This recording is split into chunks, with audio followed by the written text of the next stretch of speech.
They say suburban mornings are supposed to be calm coffee, steaming birds, chirping, the sound of sprinklers ticking across neat lawns. Mine began with my wife Mia standing on our porch, smiling as she arranged a small charity table for the hospital relief fund.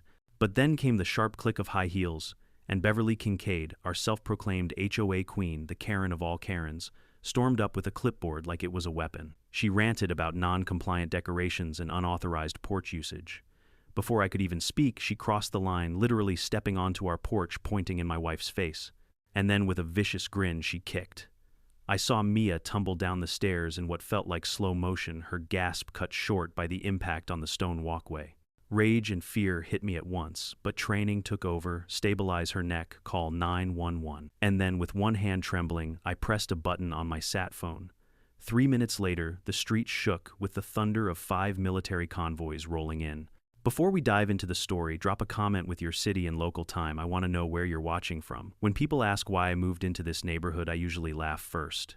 On paper, it looked like a slice of the American dream: tree-lined streets, manicured lawns, a glittering lake only a few blocks away, and a promise of community harmony printed on the glossy HOA brochure.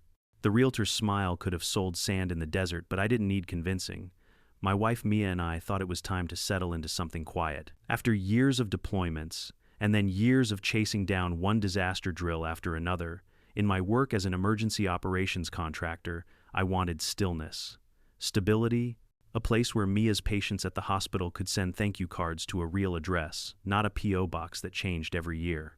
But you know what? They never tell you in those glossy brochures that behind every harmony committee lurks someone who craves power more than peace. In our case, that person was Beverly Kincaid, better known, at least in my private thoughts, as HOA Karen. She wasn't president of the board. No, Mitch Albright technically held that role, but she might as well have been. Mitch was about as firm as overcooked pasta, and Beverly had the iron grip. Her kingdom wasn't a castle, it was a 3-bedroom ranch house with plastic flowers in the yard and a sign that said, "Bless this home." Irony dripped from every letter. From the moment we arrived, Beverly had her eyes on us. Maybe it was because I didn't bow to her clipboard when she strutted by, or maybe because Mia hung wind chimes on the porch that played something other than the HOA-approved Silent Breeze. Or maybe it was because we dared to be neighborly. We helped Linda Ortiz, our elderly neighbor with a walker, install a small ramp so she wouldn't break her hip trying to navigate her front steps. That ramp, painted a cheerful blue, built with Tom Ewan's help from leftover lumber, was the kind of project that makes communities stronger. But Beverly saw it as graffiti on her canvas. "You're setting a bad precedent," she hissed one day, peering down her nose at the ramp like it was toxic waste. "If everyone does this, we'll have ramps and rails everywhere. It'll look like a hospital ward, Mia Ever." The calm voice smiled politely and said, "Better that than another ambulance call." That was the thing about Mia, her patience was a fortress. She spent her days in the ER juggling trauma cases and comforting families, yet she always found gentleness at home. But Beverly hated that kindness. It was like holy water splashed on a vampire. She wanted conflict. She thrived on it. It wasn't just us either. Tom Wynn, a retired Marine who lived across the street, got fined for having his flagpole an unauthorized 3 inches taller than regulation. Linda was told her porch plant baskets obstructed sightlines. Another neighbor was warned about his holiday lights being excessively joyful. Beverly didn't want a community, she wanted a canvas of control, and every one of us was a brushstroke she didn't approve of. At first, I kept my head down. Years in the military and emergency ops taught me the value of picking battles. You don't deploy the full arsenal when a stern word will do. I thought if I filed the right paperwork, wrote the right emails, maybe even charmed Mitch with a handshake and some common sense, we could fix the small nonsense before it grew into wildfire.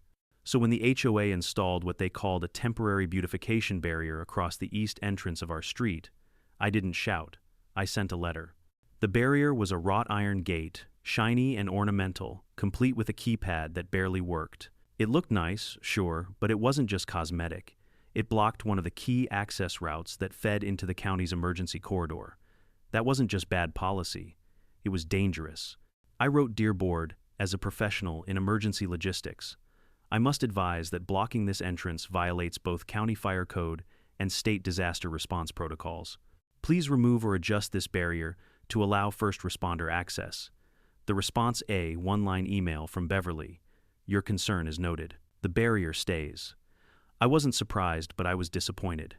I gave them the benefit of the doubt, sent a follow-up with maps, statutes, and even a polite offer to meet in person. Again, ignored. That's when my instincts started whispering. I'd seen enough disasters to know how they always begin, not with hurricanes or fires or earthquakes, but with complacency. The barrier wasn't just a hunk of metal.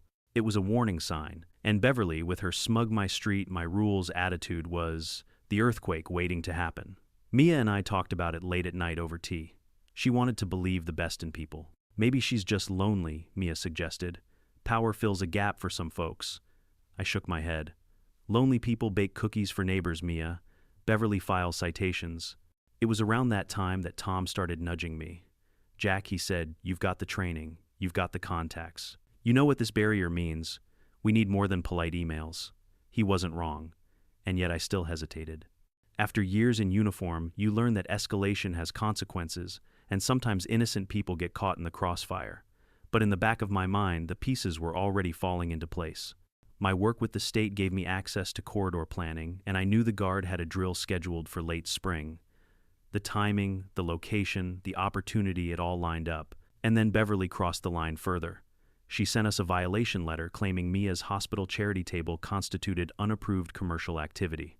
Imagine that a nurse raising funds for trauma equipment labeled a criminal enterprise in the kingdom of clipboard law. I looked at Mia that night. Her eyes were tired, but she still smiled at me, still believed in this neighborhood. I didn't tell her the full plan forming in my head. Not yet. But I knew one thing: sooner or later, Beverly's reign of petty terror was going to collide with something far bigger than her HOA handbook. And when it did, I'd be ready. The morning it all erupted was deceptively perfect. A warm breeze, the kind that carries the scent of cut grass, drifted through the neighborhood. Sunlight bounced off polished SUVs lined up for the community yard beautification day, Beverly's favorite annual spectacle. She'd planned it like it was the coronation of a queen, complete with her marching down the sidewalks in a pastel suit and oversized sunglasses, barking orders through a megaphone she bought on the HOA budget.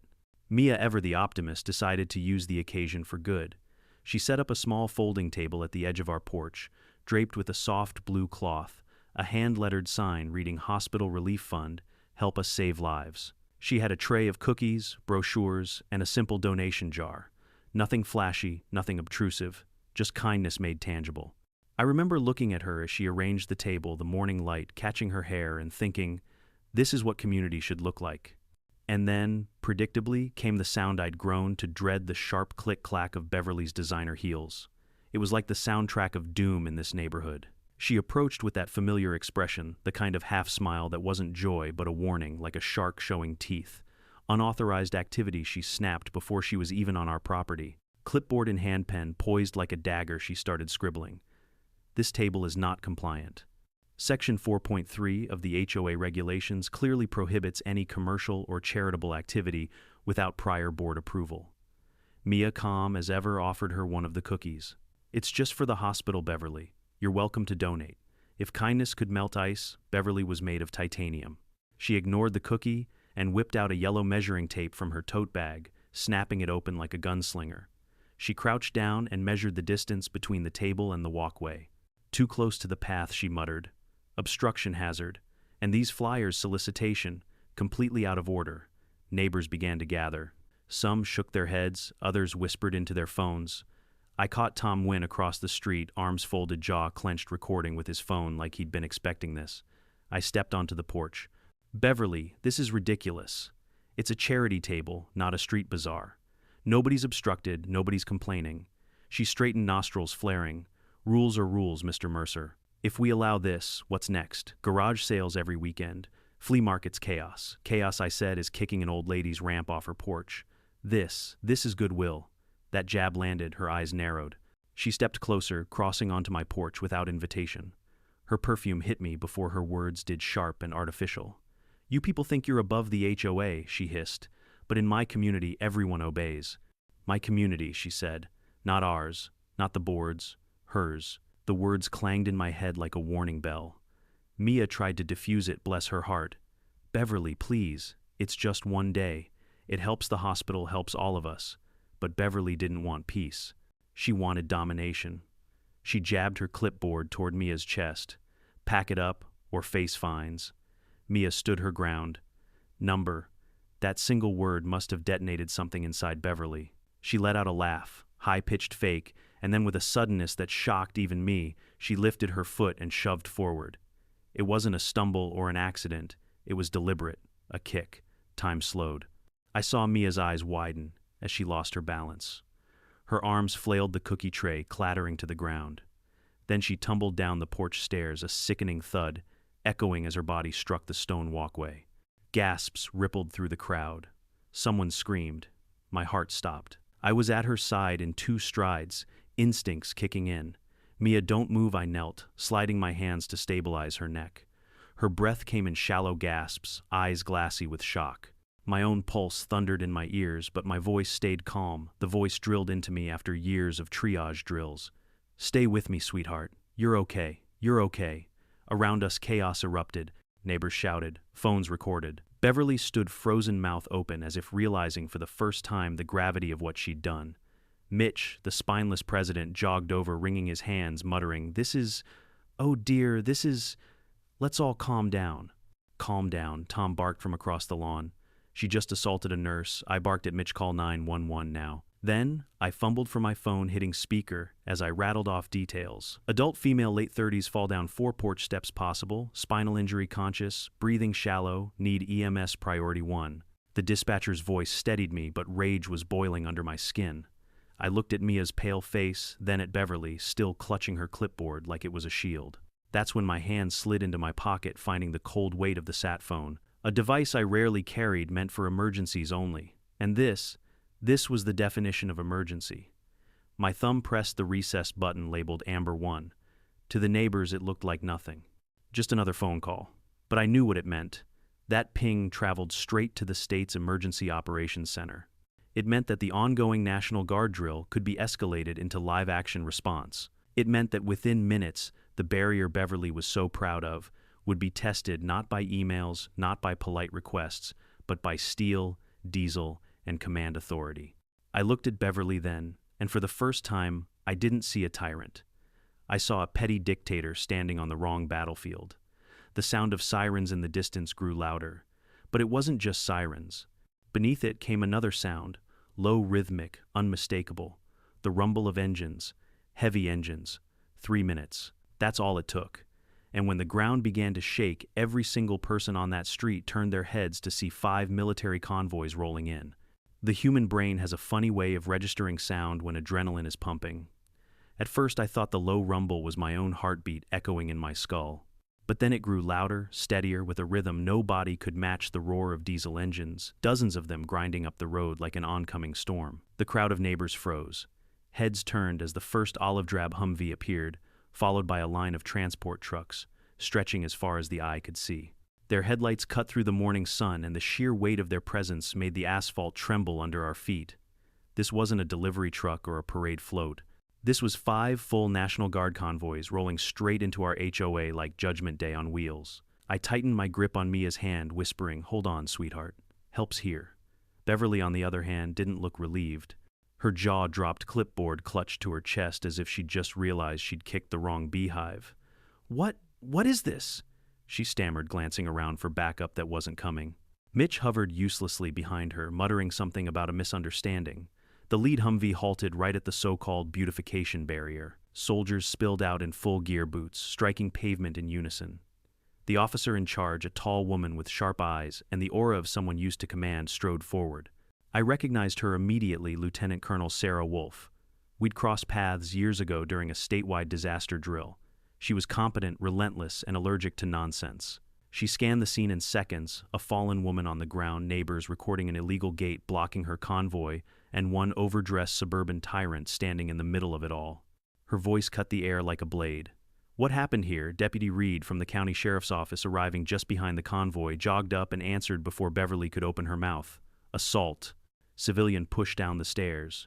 Victim stable but injured. EMS en route. And this gate," he gestured at the wrought iron monstrosity, "is blocking emergency access." Colonel Wolf's eyes flicked to me, then to the sat phone still clipped at my belt. Recognition flashed across her face and her jaw tightened. "Mercer," she said curtly. "I should have known. You activated Amber 1. "Yes, ma'am," I replied. "Barriers non-compliant. Multiple complaints ignored. My wife's down." I wasn't going to gamble on response times. She gave the smallest nod. Not approval exactly, but acknowledgement that I'd played the right card. Then she barked orders. Engineer unit prep to cut that barrier. MPs secure the scene. Medics assist EMS when they arrive. The soldiers moved like clockwork. One squad unrolled hydraulic cutters, sparks ready to fly. Another cordoned off the crowd, herding gawking neighbors to the sidewalk. A medic knelt beside Mia, slipping on gloves with steady hands. The efficiency was almost beautiful, except for the fury twisting in my gut. Beverly finally found her voice. She thrust her clipboard toward Colonel Wolf like it was a badge. "Excuse me, this is private property. You can't just barge in here. I'm vice president of this HOA and these vehicles are not authorized." Colonel Wolf didn't even blink. "Ma'am, this is a designated emergency corridor under state statute. You've obstructed it with an unauthorized structure. Stand aside." "I will not," Beverly snapped, her voice trembling but loud. "This is my street. You people answer to me." The collective laugh that rippled through the neighbors was almost enough to break the tension. Even Tom, recording from across the lawn, muttered, "Lady, you just tried to tell the U.S. Army to check in with your clipboard." Colonel Wolf raised one brow. "MPs," she said calmly. Two soldiers stepped forward, towering over Beverly like statues come to life. "Ma'am, move aside or you will be physically removed." For the first time, Beverly faltered.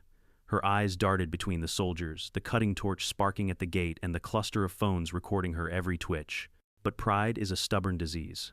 She planted her heels and shouted, "This is harassment. I'll fine every one of you. I'll sue." The MPs didn't budge. Neither did Wolf. And then, with a hiss and a shower of sparks, the engineers sliced through the barrier's locking mechanism. The gate screeched as it was forced open, metal groaning in protest before giving way entirely. The convoy engines roared back to life, trucks lumbering forward, reclaiming the emergency corridor as if it had never been blocked. The sight was biblical. 5 convoys stretching down the street, olive-drab giants rolling past cookie-cutter houses with white fences and manicured hedges. Neighbors filmed with open mouths, some cheering quietly under their breath. For once, Beverly's clipboard was powerless. Mia groaned softly, pulling me back to her side. The medic reassured me, "Stable vitals. Possible concussion, but we'll let the hospital confirm. EMS is 2 minutes out." I kissed her forehead, fury and relief swirling together. "You're safe now," I whispered. When I looked up, Beverly was still sputtering, but the tide had turned. The crowd wasn't with her anymore. They'd seen too much: her kick, her arrogance, her attempt to stop literal soldiers from doing their jobs. The illusion of power had cracked. Colonel Wolf turned back to me. "We'll file the incident report with the county attorney. Everything's on record." "You'll testify?" "Gladly," I said, my voice flat with certainty. Wolf nodded once more, then addressed the crowd. "For the record, obstruction of emergency access is a criminal offense. If anyone else was complicit in erecting this barrier, now would be the time to come forward." Mitch looked like he wanted to sink into the ground. He raised a trembling hand. I didn't know. Beverly said it was decorative." "Save it for the county," Wolf snapped. Beverly's face twisted. She shrieked, "You're all against me. This is a conspiracy. I am this community." But the soldiers weren't listening anymore. Neither were the neighbors. The convoys kept rolling, reclaiming the road Beverly thought she owned, and with each truck that passed her reign, shrank smaller and smaller. And in that moment, I knew the game had changed. The second the convoys secured the road, the scene shifted from chaos to choreography. You could practically see the invisible lines being drawn across our cul-de-sac, one side run by people who knew what command meant, the other by a woman clutching a clipboard like it was Excalibur. Lieutenant Colonel Wolf wasted no time. She strode to the center of the street and barked, "Command post here.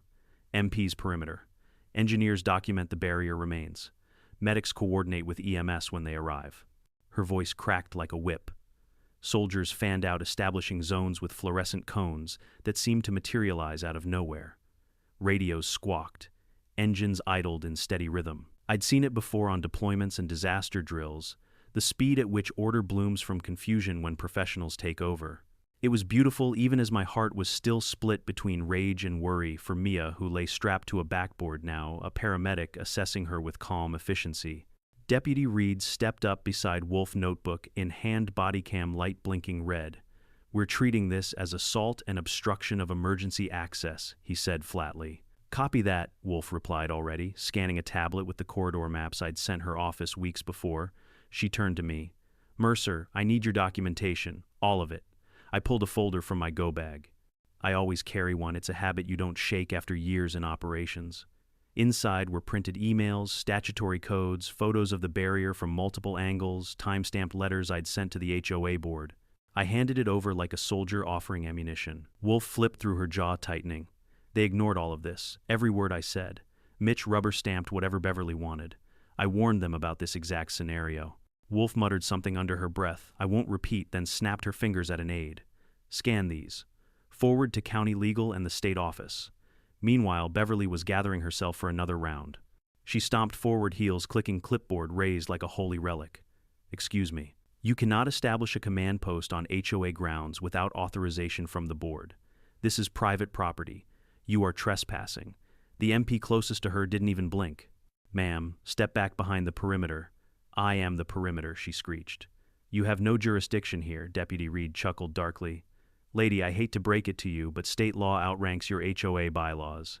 Obstruction of an emergency corridor is a misdemeanor at best, felony at worst. And that kick you delivered, that's assault, plain and simple. Her face flushed, beet red. She jabbed a manicured finger toward me. He's making this up. He set me up. This is harassment. I wanted to laugh, but I didn't. I just stared her down and said, You did this to yourself, Beverly. And it's all on video. That was the kicker. Half the neighbors had their phones pointed at her, recording every outburst. Tom Wynn, in particular, was narrating like a war correspondent. And here, ladies and gentlemen, we see the Queen of Citations facing the full might of the United States military. Will her clipboard prevail? Even some of the soldiers cracked smiles. Colonel Wolfe didn't. She pointed directly at Beverly. Ma'am, your obstruction has already been documented. If you continue interfering, you will be detained. You can't detain me. I'm vice president of this HOA. Wolfe raised an eyebrow so sharp it could have cut steel. Not exactly a federal position, ma'am. Neighbors snickered. Mitch buried his face in his hands. At that moment, the EMS ambulance screeched into the neighborhood siren, fading as it stopped. Paramedics rushed to Mia, conferring quickly with the guard medic already stabilizing her. They lifted her carefully into the rig. I squeezed her hand as they wheeled her away. I'll be right behind you, I promised. She gave me the faintest smile before the doors closed. My chest ached watching her go, but I knew the show here wasn't over yet. With Mia safe in professional hands, I turned back to the battlefield. Inspector Ramos from the city arrived next, clipboard of his own, but unlike Beverly's, his actually mattered. He snapped photos of the barrier, shook his head, and muttered, This is a code violation on 6 different levels. Blocking ADA access, fire lane obstruction, no construction permit. He glanced up at Beverly. Who authorized this? She puffed out her chest. I did. As vice president, I have full authority. Ramos cut her off. You had no authority. This is coming down. Today. The color drained from Mitch's face. He stammered, but the board voted. Then the board violated the law, Ramos said flatly, and the fines will reflect that. I almost felt sorry for Mitch, almost. He'd been a puppet, and the strings were showing now. Meanwhile, Wolfe was already drafting her incident log. She turned to me again. Mercer, your sat phone ping will be included in the drill report. This entire event now transitions from exercise to live incident. Congratulations, you've officially proven your point. There was no sarcasm in her tone. If anything, it was respect, mixed with grim satisfaction. I nodded. Didn't want it proven like this, but I'll take it. Beverly, however, wasn't finished. She marched right up to Wolfe, waving her clipboard. I demand that all these vehicles leave immediately. You are lowering property values and scaring residents. Wolfe stepped so close their noses were inches apart. Her voice dropped to a growl. You lowered property values the second you assaulted a woman on her own porch. Now stand down before I have you cuffed. The silence that followed was deafening. Even Beverly, Queen of Noise, had no comeback. She sputtered, opened her mouth, then closed it again. For once, her clipboard failed her. As the convoys rolled slowly through the now cleared corridor, neighbors whispered and filmed, sending clips that would go viral before sundown. Some looked at me with newfound respect, others with gratitude. And Beverly, she looked smaller than I'd ever seen her, diminished, not by me, but by the truth finally catching up. I exhaled slowly. The war wasn't over yet, but the battlefield had shifted, and this time Beverly was fighting uphill with nothing but paper and pride against steel and law. And I knew which side wins that fight.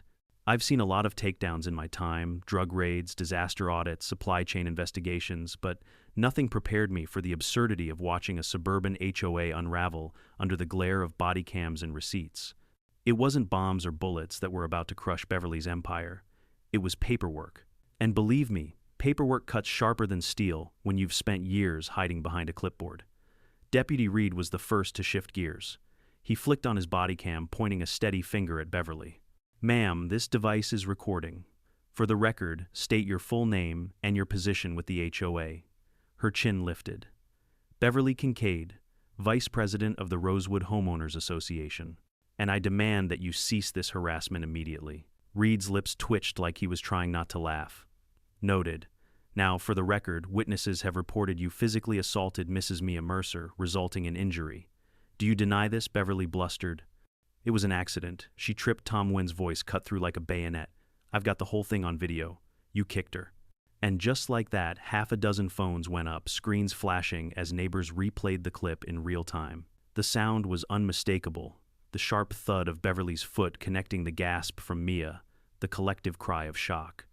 One neighbor even had slow-motion footage. Reed leaned in. "Looks intentional to me." Beverly's face went chalk white. Meanwhile, Inspector Ramos was building his own case. He crouched by the barrier's remains, snapping photos, muttering code violations like a grim mantra. No permit. Wrong materials. Blocking ADA pathway. Fire code breach. Unlicensed contractor work. He paused and glanced at me. "You said you've emailed the board about this." I nodded. 3 times. Ignored every time. He pulled a tablet from his bag and logged into the city's permit database. A few taps later, his brows shot up. "Interesting. The official application for this gate lists a contractor by the name of Kincaid Landscaping." I nearly laughed. "Kincaid, as in her cousin Ramos," confirmed, holding up the screen. "LLC filed last year. No license on record. Looks like a shell company." The neighbors gasped audibly. Tom muttered, "Oh, she's done." Colonel Wolfe crossed her arms.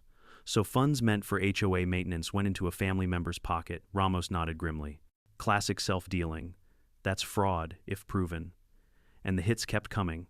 One of Wolfe's aides approached with a tablet showing fresh footage from the guard's vehicle dash cams. The entire scene, Beverly yelling the barrier, blocking the convoy, the sparks as engineers cut it open, had been captured in 1080p clarity. Wolfe smirked as she reviewed it. "Congratulations, Miss Kincaid. You're starring in a training video on what not to do," Beverly snapped. "This is outrageous. You people are conspiring against me."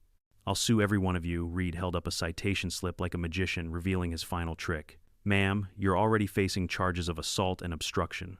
Keep talking, and I'll add disorderly conduct." Mitch, the hapless president, finally broke. He wrung his hands, sweat staining his polo shirt. "Please, Beverly, stop. We can't keep this up. They've got evidence." "Shut up," Mitch, Beverly hissed. "You're useless." For once, Mitch found a shred of backbone. He turned to Reed. "I'll cooperate. I have the HOA's financial records at home. I'll hand them over." You could almost hear the collective gasp. Beverly whirled on him. "You traitor." But Mitch wasn't done. His voice shook, but the words were firm. "I didn't sign up for this. I thought it was about keeping lawns neat, not laundering money. She pushed us all into it. I don't want to go down with her." The crowd erupted. Neighbors whispered some filming, others shouting things like, "We knew it, and you'll pay for this." Beverly Deputy Reed radioed for backup. "Possible financial crimes investigation. Secure HOA records as soon as possible." Ramos scribbled notes furiously. "City will issue an emergency order to dissolve this barrier and audit all association expenditures." Colonel Wolfe, never one for theatrics, closed her logbook. "From this moment, this neighborhood is under joint jurisdiction until the corridor is certified safe. Miss Kincaid, you're relieved of whatever authority you think you had." That was the breaking point. Beverly screamed, throwing her clipboard to the pavement. Papers scattered like confetti at a nightmare parade. She lunged toward me, finger stabbing the air. "This is your fault. You did this. You brought them here." I met her glare head on. "You're right, I did, and I'd do it again." The MPs stepped between us, firm but calm. Beverly's tirade dissolved into shrieks about conspiracies, property values, secret plots. But nobody was listening anymore. The spell was broken. The Queen had no crown, only a clipboard that now lay crushed under an MP's boot. As the convoys rumbled in formation, the message was clear. The HOA's reign of fear had ended not with a vote, not with a meeting, but with the undeniable weight of truth, law, and steel. For years, she'd hidden behind bylaws and petty fines. But against body cams, receipts, and the unified force of neighbors who'd had enough, Her empire crumbled in broad daylight. And I realized then this wasn't just about Mia or me. It was about every person Beverly had bullied, every neighbor she'd find, every kindness she'd tried to stomp out. The clipboard queen was finished. Most of my neighbors thought what happened that morning was some wild stroke of fate, like the universe had finally gotten tired of Beverly's antics and sent 5 military convoys to put her in her place. I could see it in their faces, awe, disbelief, even a kind of giddy joy. But as I stood there watching Beverly scream herself hoarse, while soldiers documented every inch of the crime scene, I knew better. It wasn't luck, it was design. Weeks before this explosion, Mia and I had already seen the storm clouds gathering. Every ignored email, every bogus citation, every time Beverly flexed her false authority, it all told me the HOA wasn't just petty. It was dangerous. That barrier was the final straw. I'd spent too many years drafting corridor maps and running disaster simulations to shrug it off. I knew what it meant. Blocked ambulances, delayed fire trucks, lives lost. And Beverly, in her arrogance, didn't care. So I decided to make her care. Mia was the one who nudged me into it. One night over tea, she rubbed her temples and said, "If they won't listen to words, maybe they'll listen to consequences." That's all it took. I pulled out my old Rolodex of contacts and made a few calls. Lieutenant Colonel Sarah Wolf, for one. We'd worked together on an earthquake readiness drill a few years back, and I knew she respected planning over politics. I pitched her the idea: run the upcoming guard drill straight through our neighborhood. Stress test the corridor. Document everything. Wolf didn't commit at first. Protocols and politics always tangled these things up. But when I explained about the barrier and about how the HOA had ignored 3 separate warnings, her tone shifted. "You're telling me," she said, "there's a community so arrogant they'd block a state emergency route?" "Yes, ma'am. And you have documentation." I sent her the emails, the maps, the photos. 10 minutes later, she called back. "All right, Mercer, we'll route it your way. But if this goes live, it's on you." I smiled. That's the point. The sat phone ping wasn't some panic button pulled out of desperation. It was part of the plan, a test within a test. If an incident occurred, say an assault, a medical emergency, anything serious, the drill could be escalated to real-time response. And when Beverly kicked Mia down those stairs, I didn't hesitate. The plan kicked into gear. Watching Wolf command her troops, I couldn't help but feel a grim satisfaction. The timing had been perfect. Mia stabilized by professionals. The barrier cut open for all to see. Beverly exposed in the harshest light imaginable. And all of it documented not just by neighbors with smartphones, but by the guard, the sheriff's department, city inspectors, and county legal. As the convoy continued its slow march through the corridor, Wolf came over to me. Her voice was low but sharp. "You planned this, didn't you?" I met her eyes. "I planned for accountability. The assault, that part wasn't planned." I glanced toward the ambulance carrying Mia away. My voice hardened, but it proves the point better than any drill could. She studied me for a moment, then nodded. "You know, Mercer, sometimes it takes people like you, people willing to make noise, to force the system to pay attention." Noise. That was one word for it. To me, it was more like justice with an engine roar. Word of the plan spread quickly among the neighbors. Tom cornered me, eyes wide with admiration. "You mean to tell me this whole convoy thing wasn't luck? You set it up." "Not just me," I said. "Mia, too. She coordinated with the hospital's disaster prep wing. We knew if we could line up the right day, the right drill, the right trigger, Beverly's kingdom would collapse under its own weight." Tom whistled low. "That's not just revenge. That's strategy." I shrugged. "Revenge is messy. Accountability is clean." Meanwhile, more damning evidence trickled in. Ramos pulled up HOA emails forwarded by Mitch in a desperate bid to save himself. One from Beverly to the board read, "Our street, our rules. Outsiders must be slowed or discouraged. The gate will ensure we maintain control." Another bragged, "No one will question us if we fine consistently. Fear keeps people compliant." When those words hit daylight, the crowd erupted in fury. Even neighbors who'd been silent before now stepped forward, shouting their grievances. One elderly man shook his cane, yelling, "She fined me for my grandson's chalk drawings." Chalk. Another mom shouted, "She told my kid's wheelchair ramp was a visual offense." It was a flood, years of resentment pouring out all at once. And standing in the center of it all, Beverly looked smaller and smaller, her power dissolving faster than ink in water. Deputy Reed smirked. "Looks like the neighborhood finally found its voice." Wolf closed her logbook. "And it'll have a new one once this is over. Interim receivership. County oversight. Maybe even dissolution if the audit pans out." Beverly's shriek split the air. "You can't dissolve my HOA, no," Wolf said coolly, "but the state can." I let out a breath I hadn't realized I'd been holding. The plan had worked. It hadn't erased Mia's pain or undone the fall, but it had shown the truth. Beverly wasn't a queen. She was a petty tyrant exposed under floodlights she couldn't dim. And the best part, it wasn't me who toppled her. It was the system she thought she controlled. As the last convoy truck rolled through the neighborhood, engines growling like thunder, fading into distance, I felt a strange calm settle over me. Not victory, something deeper, closure, and I knew even as Beverly howled at the sky that her reign was finished. The days that followed felt like waking up in a different neighborhood, one that had been hiding behind a mask and finally tore it off. For years, Beverly had wielded her clipboard like a weapon, issuing fines for everything from lawn ornaments to porch paint.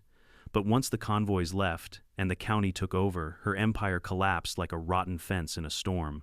Deputy Reed filed the assault report the same afternoon. The sheriff's office officially charged Beverly with misdemeanor assault and obstruction of emergency access. Watching her being escorted into the back of a patrol car, heels clicking against the pavement, face twisted in outrage, was surreal.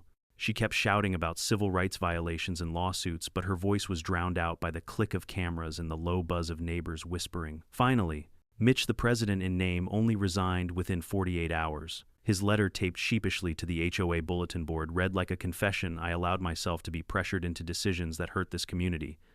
I regret not standing up sooner. It was the first honest thing I'd seen him write. The county attorney stepped in, quickly announcing that the HOA's finances were under audit. Rumors spread fast: embezzled landscaping funds, shell invoices, beautification projects that lined Beverly's cousins' pockets. For once, the neighbors weren't afraid of speaking out. They formed small knots in the cul-de-sac, trading stories of fines, harassment, intimidation. Things that had festered quietly now spilled out into daylight. And through it all, Mia, my Mia, was recovering. The hospital confirmed no permanent spinal damage, just bruised ribs, a mild concussion, and more soreness than anyone deserved. She wore a neck brace for a week, rolling her eyes whenever I fussed too much. Jack, she told me one night as we sat on the porch, you can't bubble wrap me. I'm tougher than you think. I smiled, brushing a stray hair from her face. I never doubted it. But forgive me for wanting to keep you safe. She leaned against my shoulder, her voice soft but steady. You did more than that. You kept this whole community safe. You drew a line. The line stayed drawn. Within a month, the county placed the HOA under interim receivership. Meetings that used to feel like tribunals now turned into gatherings of neighbors planning real improvements, repairing Linda's ramp properly, repainting fences with volunteer crews, even setting up a neighborhood watch led by Tom Newen. The atmosphere was different, lighter, freer. For the first time since moving in, I felt like we weren't tenants in Beverly's kingdom, but actual members of a community.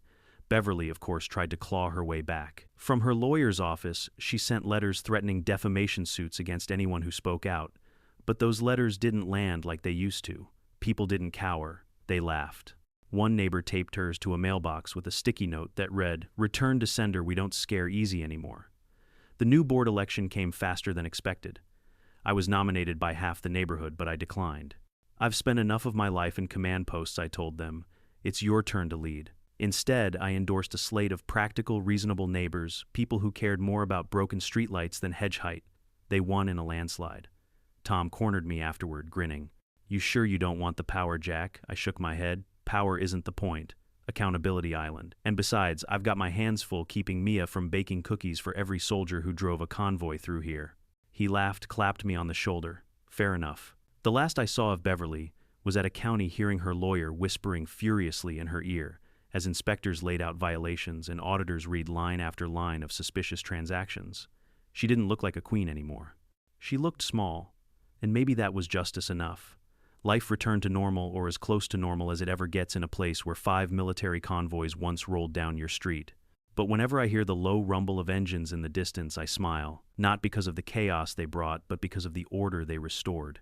And every time I sit on that porch with Mia, porch-repaired ramp, freshly painted neighbors waving as they walk by, I remember that some battles aren't fought with fists or guns. They're fought with patience, with planning, and with the courage to press a button when the moment comes. For us, that moment came 3 minutes after a kick, and it changed everything. Looking back, what happened in Rosewood wasn't just a clash between one woman and a community. It was a reminder of something bigger. Power only lasts as long as people allow it. Beverly thrived on silence on neighbors, too scared or tired to fight back. The clipboard only worked because everyone treated it like a sword. But the second we pushed back with truth, with evidence, with solidarity, it turned into scrap paper. In life, bullies come in many forms. Sometimes they wear suits and sit behind desks. Sometimes they wear badges, and sometimes they hide behind bylaws and claim to be protecting property values. But their power is only paper thin when faced with persistence and unity. I learned that accountability isn't about revenge, it's about protecting the future. Mia's fall could have been so much worse. But because we stood our ground, because we documented, planned, and refused to be silenced, our neighborhood is safer now. So if you take anything from our story, let it be this. Don't ignore the small injustices. Speak up. Document everything. Find allies. And when the time comes, don't be afraid to press your own version of the Amber 1 button. Now I want to hear from you. Drop a comment below. Have you ever faced an HOA nightmare or a Karen who thought she ran the world? Share your story. And if you found value in ours, hit subscribe. Because trust me, there are plenty more HOA dramas where this came from.